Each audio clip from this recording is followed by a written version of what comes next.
एक समय की बात है जब शिकारपुर नामक एक गांव में खूबचंद नाम का एक व्यक्ति रहा करता था। उसकी जिंदगी काफी साधारण थी। उसने गंगा नदी के किनारे एक पवन चक्की लगाई हुई थी, जिससे वह लोगों का आटा पीसकर अपनी रोजी रोटी कमाता था। उसकी दिनचर्या भी बहुत सरल थी।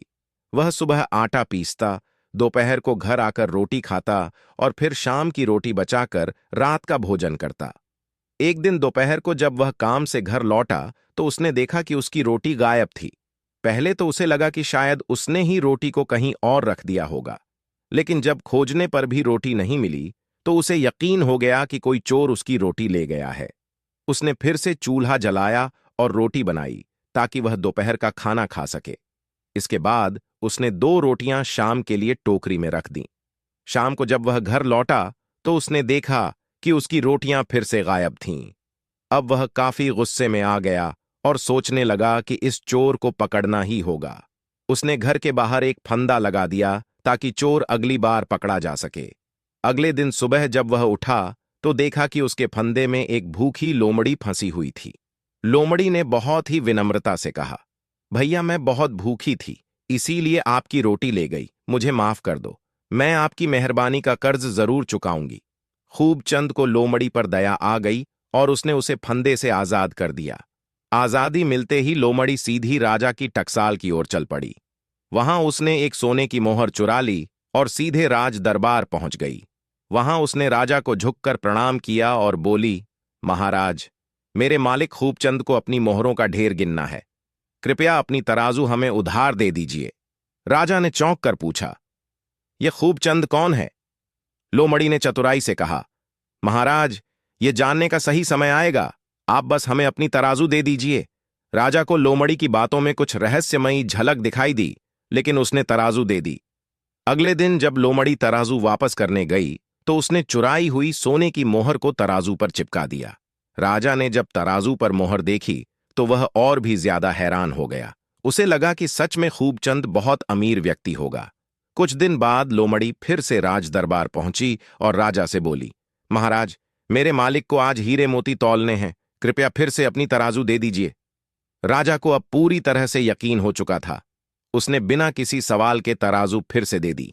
इस बार लोमड़ी सुनार की दुकान से एक मोती चुरा लाई और उसे तराजू पर चिपका दिया। जब राजा ने मोती देखा तो वह अचरज में पड़ गया। अब लोमड़ी का अंतिम दांव खेलने का समय आ गया। एक दिन वह फिर से राजा के पास गई और बोली, महाराज, मेरे मालिक खूबचंद आपकी पुत्री के साथ विवाह करना चाहते हैं, कृपया अपनी पुत्री का विवाह उनसे कर दीजिए। राजा को यह प्रस्ताव सुनकर कुछ संदेह हुआ, लेकिन सोने की मोहर और मोती की घटनाएं याद आते ही उसने प्रस्ताव स्वीकार कर लिया। विवाह की तैयारियां शुरू हो गईं। लोमड़ी तुरंत खूबचंद के पास पहुंची और बोली, आप तैयार हो जाइए, मैं राजकुमारी के साथ आपका विवाह तय कर आई हूं। खूबचंद यह सुनकर हैरान रह गया। उसने कहा, यह क्या मजाक है? मैं तो एक गरीब व्यक्ति हूं। लोमड़ी मुस्कुराई और बोली, आप चिंता मत कीजिए, मैं सब संभाल लूंगी।